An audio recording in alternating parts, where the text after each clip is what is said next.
ശബരിമലയിലെ സ്വർണ്ണപ്പാളി അനുമതിയില്ലാതെ അറ്റകുറ്റപ്പണിക്ക് കൊണ്ടുപോയത് സഭയിൽ ഉന്നയിക്കാൻ പ്രതിപക്ഷം സ്വർണ്ണപ്പാളിയുടെ തൂക്കം 4 കിലോയോളം കുറഞ്ഞത് ആശങ്കയുണ്ടാക്കി.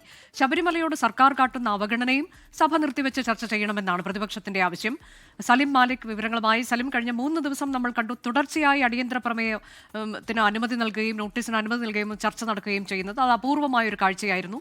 ഇന്ന് ഇപ്പോൾ പ്രതിപക്ഷം ഉന്നയിക്കാനിരിക്കുന്ന വിഷയം ഈ സ്വർണ്ണപ്പാളിയുമായി ബന്ധപ്പെട്ടുള്ളതാണോ? പ്രത്യേകിച്ച് നാളെ ആഗോള അയ്യപ്പ സംഗമം കൂടി നടക്കാനിരിക്കുന്ന പശ്ചാത്തലത്തിൽ.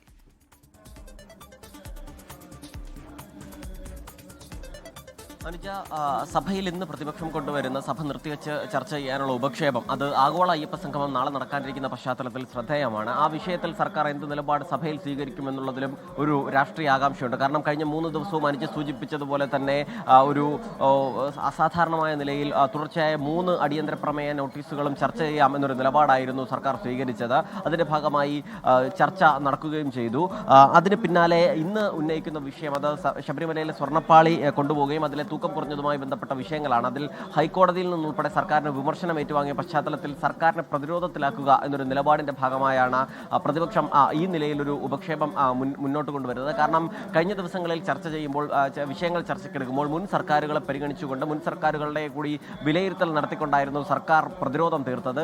അങ്ങനെ ഒരു പ്രതിരോധം തീർക്കാൻ കഴിയാത്തൊരു വിഷയം കൊണ്ടുവന്ന് അടിയന്തര പ്രമേയത്തിന് അനുമതി നിഷേധിക്കുക എന്നുള്ളൊരു പ്രതിപക്ഷത്തിന്റെ ഒരു തന്ത്രം കൂടിയാണ് ഇന്ന് നിലവിലുള്ളത്. അതുകൊണ്ട് തന്നെ ഇത് ചർച്ച ചെയ്യുമോ ചർച്ച ചെയ്യില്ല എന്നുള്ള കാര്യമാണ് രാഷ്ട്രീയ ആകാംക്ഷയായി തന്നെ തുടരുന്നത്. അത് എന്തായാലും അല്പസമയത്തിനകം 10 മണിക്ക് ശൂന്യവേളയിൽ ഈ അടിയന്തര പ്രമേയത്തിന്റെ നോട്ടീസ് മുന്നോട്ട് വെക്കുമ്പോൾ തന്നെ അറിയാൻ കഴിയും. പക്ഷേ അത് ചർച്ചയ്ക്കെടുക്കാനുള്ള സാധ്യത വളരെ കുറവാണ്. പ്രത്യേകിച്ചും ഇന്ന് വെള്ളിയാഴ്ച ആയതുകൊണ്ട് തന്നെ വളരെ നേരത്തെ സഭ പിരിയും. ഉച്ചയ്ക്ക് മുൻപ് തന്നെ ഇന്ന് സഭ പിരിയുന്ന സ്ഥിതിയാവും ഉണ്ടാവുക. സ്വകാര്യ ബില്ലുകൾ മാത്രമാണ് സഭയ്ക്ക് മുൻപിൽ ഇന്ന് വരിക. ഇപ്പോൾ നടക്കുന്ന ചോദ്യോത്തര വേളയിലാണ് 2 പ്രധാനപ്പെട്ട ചോദ്യങ്ങൾ അതുമായി ബന്ധപ്പെട്ട ഒന്ന് ദേശീയപാതയിലെ അപാകത നിർമ്മാണത്തിലെ അപാകതയുമായി ബന്ധപ്പെട്ട ചോദ്യം സഭയ്ക്ക് മുൻപിൽ ഉയരും. ഒപ്പം തന്നെ ഈ തൊഴിൽ വേതനവുമായി ബന്ധപ്പെട്ടുള്ള ചില ചോദ്യങ്ങളും ഇതിനോടകം തന്നെ ഉയർന്നിട്ടുണ്ട്. അതിനുശേഷം ഈ സ്വകാര്യ ബില്ലുകൾ കൂടി ചർച്ച ചെയ്ത ശേഷം സഭ ഇന്നത്തേക്ക് പിരിയാനാണ് സാധ്യത. ഈ ഉപക്ഷേപം ചർച്ചയ്ക്കെടുക്കാനുള്ള സാധ്യത വിരളമാണ്. എങ്കിൽ പോലും സർക്കാർ കഴിഞ്ഞ 3 ദിവസം സ്വീകരിച്ചൊരു നിലപാട് അപ്രതീക്ഷിതമായിരുന്നു. ഏതെങ്കിലും ഒരു പ്രമേയം മാത്രം ചർച്ച ചെയ്യുക എന്ന നിലയ്ക്ക് അപ്പുറത്തേക്ക് എല്ലാം ചർച്ച ചെയ്തതുകൊണ്ട് തന്നെ ഇന്നും ആ രീതിയിലേക്ക് കാര്യങ്ങൾ മുന്നോട്ട് പോയാൽ ഇന്നും സഭ പ്രക്ഷുബ്ധമാകുന്ന സ്ഥിതി ഉണ്ടാവുകയും ചെയ്യും. അനുജ,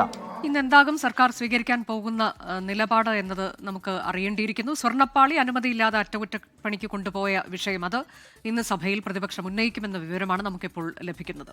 ലോകത്തെവിടെയായാലും ഏത് സമയത്തും 24 വാർത്തകളും ഓഗ്മെന്റഡ് റിയാലിറ്റി പാക്കേജുകളും എക്സ്പ്ലെയിനറുകളും വിശദമായി കാണാൻ ഞങ്ങളുടെ യൂട്യൂബ് ചാനൽ നിങ്ങൾക്ക് സബ്സ്ക്രൈബ് ചെയ്യാം.